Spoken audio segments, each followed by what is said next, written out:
After a year and a half, a review of 100,000 documents, more than 130 interviews, the Justice Department Inspector General today testified about his shocking findings concerning the Fast and Furious gun running scandal. Michael Horowitz, the Inspector General, telling the House Oversight Committee it was an operation driven by bad judgment, strategic mistakes, management failures. 14 federal officials are named in the IG report, calling for possible disciplinary action, including Assistant Attorney General Lanny Breuer. But a Justice Department official tells Fox News Attorney General Holder admonished Breuer, and no further discipline is expected. Meanwhile, the White House continues to effectively stonewall a number of issues. A White House National Security staff member refused a request by the Inspector General for an interview, and the White House refused to produce any internal documents for his investigation because the White House said it is beyond the purview of the Inspector General. Joining us now, one of the leaders of the congressional investigation into Fast and Furious, Congressman Trey Gowdy, a member of both the House Oversight and Judiciary Committees.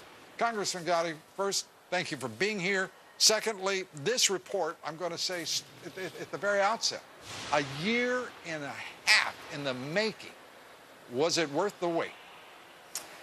Probably not from this standpoint, and I don't offer that as an indictment on Mr. Horowitz, whom I think did as good a job as he could, and he's only been on the job for 5 months. But, you know, Lou, 20 months ago when I came on your show, I could tell you the earth was round, the surface of the sun is hot, Cindy Crawford is attractive, and ATF and the U.S. Attorney's Office messed up. I could have told you all of that 20 months ago.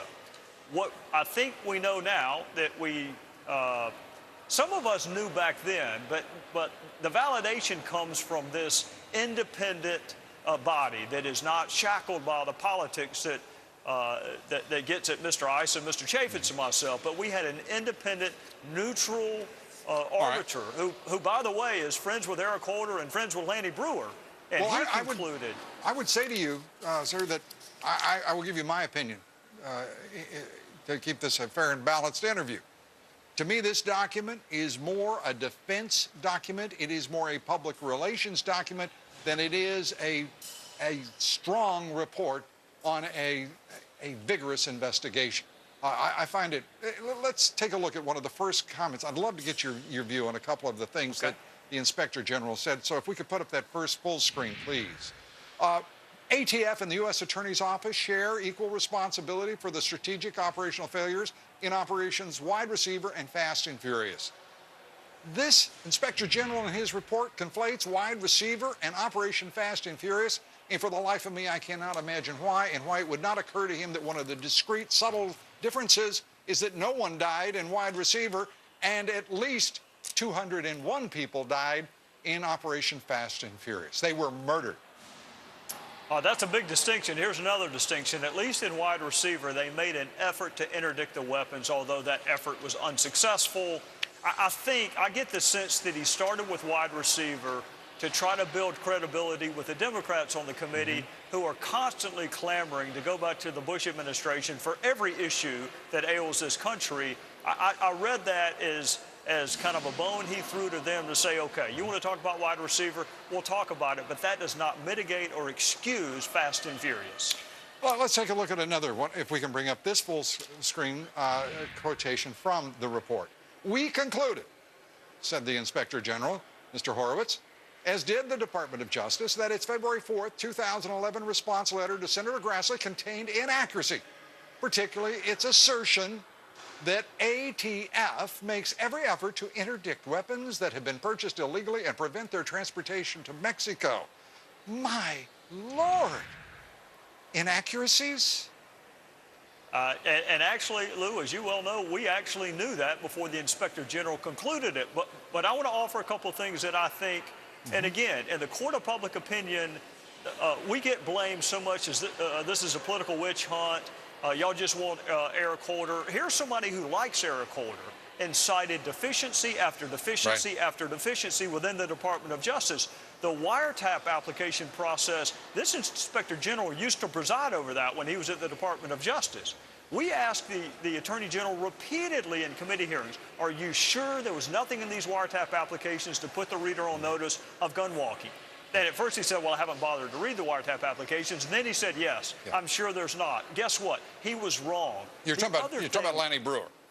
No. I'm talking about Eric Holder. Oh, okay. We asked Eric Holder repeatedly, have you read the wiretap application? Lanny Brewer is where the Attorney General, and, the Inspector General and I do part ways. I think Lanny Brewer should have been gone months and months and months ago. I want to go to a couple more real quickly, Congressman. Sure. We're using up a lot of time here.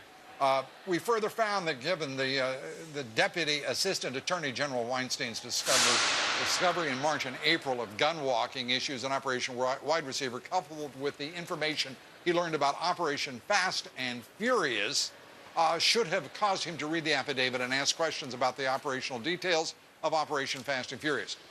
The Inspector General just threw Weinstein under the bus, left Brewer alone and 11 other folks.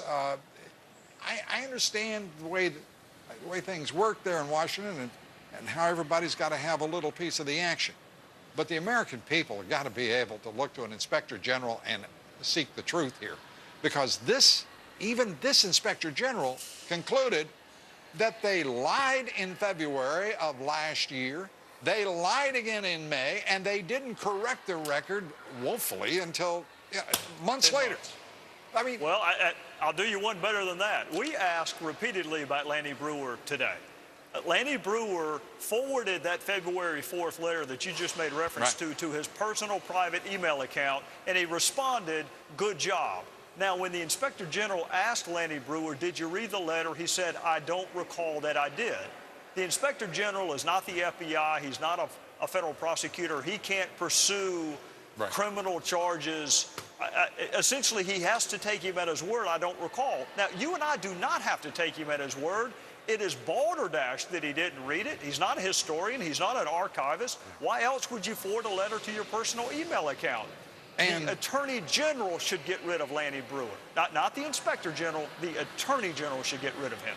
You know, Congressman Gowdy, you, the Chairman Darrell Issa, all of the members of your committee, the House Oversight Committee, and Congressman Lamar Smith, the head of the Judiciary Committee. All of you have worked hard, you've worked diligently, and you've performed a great public service. But it's extraordinarily disappointing to see that we as a nation do not have a government that any longer has the apparatus with which to seek out and determine the truth.